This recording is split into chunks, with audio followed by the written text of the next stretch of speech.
Hi friends, வணக்கம். இன்றைக்கி ஞாயிற்றுக்கிழமை காலை வணக்கம். சூரியனோட ஆரம்பிக்கிறது. இளம் சூரியன்.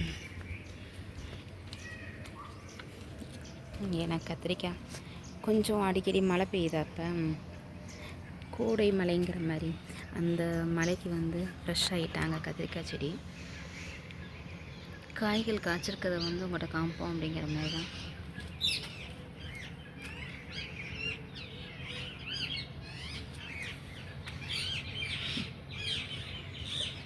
பூ பூத்துருந்தாங்க. இப்போ தான் குட்டி குட்டி குட்டி காயாக வந்திருக்காங்க. பார்க்குறக்கு எவ்வளோ அழகாக இருக்குன்னு பாருங்கள். பெரிய கத்திரிக்காயெல்லாம் நானே சமையலுக்கு எடுத்துக்கிட்டேன். குட்டி கத்திரிக்காயெல்லாம் எடுத்து வச்சுருக்கேன். இவங்க தனித்துவமாக தனியாக இருக்காங்க சேராமல். ஆனால் இவங்க தான் ரொம்ப குட்டீஸில் அப்படியே எல்லா இடமும் குட்டி குட்டியாக கத்திரிக்காய் வச்சுருக்காங்க. ஒரு வீடியோ உங்களுக்கும் விவசாயம் பிடிக்குமான ஒரு வீடியோ தான் போட்டேன். இந்த சேனலை பார்க்காத ஒரு வியூஸ் அதில் இருக்குது. ஆச்சரியமாக இருந்துச்சு. அந்தளவுக்கு மக்கள் எல்லாருமே விவசாயத்தை நேசிக்கிறாங்க அப்படிங்கிற மாதிரி. நம்ம மாடியில் ஒரு மண் கலவை எடுத்துகிட்டு வந்து அதில் ஒரு செடியை வச்சு அதுலேருந்து காய் எடுக்கும் போது நம்மளுக்கு சந்தோஷமாக இருக்கும் போது பார்க்குற மக்களுக்கும் அது ஒரு சந்தோஷமாக தான் இருக்குது. இப்படி கொஞ்சம் லேட்டு, ஒரு ரவுண்டு போயிட்டாங்க. புறாலாம் போயிட்டாங்க. கிளி மட்டும் தான் சாப்பிட்டுட்ருக்காங்க அங்கே. சில சமயம் அவங்களுக்காண்டி சில தாவரங்கள் போடுவோம். கிளிலாம் சாப்பிட்ற கோவப்பழம் சொல்லுவாங்கள்ல, அந்த கொடி ட்ரை பண்ணிக்கிட்டு இருக்கேன். அது சாப்பிட்டுக்கு எனக்குள்ளே போட்டு வச்சுருக்குங்க. கிளி நிறைய டைம் ஏதாவது ஒரு காய் கொண்டு வந்து போடுங்க. அதெல்லாம் எடுத்து நானும் விதையாக போட்டு வைக்கிறேன், வரலை. இல்லை கொடி கிடைக்குமா இருந்தாலும் வாங்கி வைக்கலாமான்னு ஒரு ஐடியா இருக்குது. இப்போ ரீசண்டாக நிறைய இடத்துல கிளிகள் சாப்பிட்ற மாதிரி அந்த மாதிரி செடி நான் எனக்குள்ளே பார்க்கல. சரி, மாடி தோட்டத்தில் போடுவோம் அப்படிங்கிற மாதிரி தான் வச்சுருக்கேன். இங்கே ஒருத்தவங்க வந்திருக்காங்க என் பக்கத்தில்.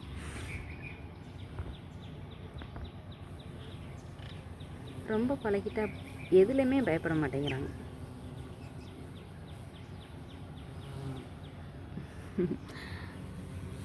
என்னையை சுற்றி வந்துக்கிட்டு இருக்காங்க நான் உட்காந்துருக்கனால.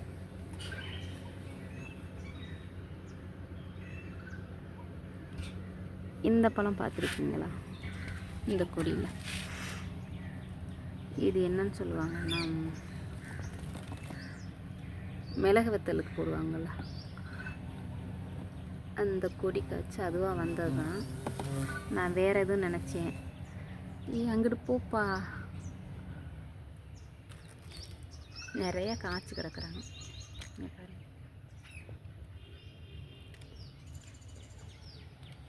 இது கிளி இந்த பழுத்தக்கு அப்புறம் இந்த கிளி சாப்பிடுதாங்கிற மாதிரி பறித்து வைக்கலான்னு பார்த்துக்கிட்டு இருக்கேன். இது கிராம சைடு. அவருக்கு அந்த பூவில் உட்காரணும். அதுக்கு நான் டிஸ்டர்ப் பண்ணிகிட்டு இருக்கனால சுற்றிட்டு தர்றாரு. மஞ்சள் பூ பூத்துருக்குல்ல, பாவக்காய் இது வளர்ந்துருக்காங்க. இது எந்த சைடு படர விடுறதுன்னு தெரியல. இது கம்பு வச்சு ஒரு கயிறு கட்டி விட்டு மேலே அப்படியே எடுத்து விடணும். மிளகா வந்திருக்கு. இங்கே பாருங்களேன், நான் பார்க்கவே இல்லை, இப்போ தான் பார்க்குறேன்.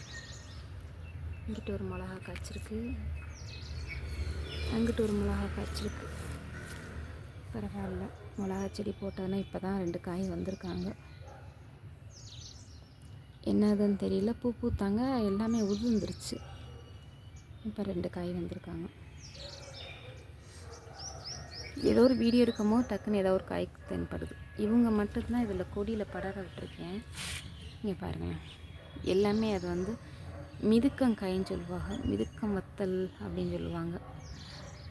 வத்தல் வாங்கி பொரித்து சாப்பிடுவோம்ல, அது தெரியும், பார்த்துருக்கேன். இப்போ தான் இங்கே எனக்குள்ளே நான் வளர்த்துக்கிட்டு இருக்கேன். இது முதல்ல கிளி சாப்பிட்டுதான்னு பார்க்கணும். ஏன்னா இந்த மாதிரி இதை நான் கொண்டு வந்து விதை போட்டேன். அதுலேருந்து வந்திருக்கா இல்லை மண்ணிலேருந்து வந்திருக்கான்னு எனக்கு சரியாக தெரியல. அவங்க சாப்பிட்டாங்கன்னா ஓகே, இல்லைன்னா நம்ம பறித்து வத்தல் போட்டு சாப்பிட வேண்டியதுதான். அவங்களாம் நிறைய காய்ச்சிருக்காங்க, அங்கங்கே காயாக வந்திருக்கு.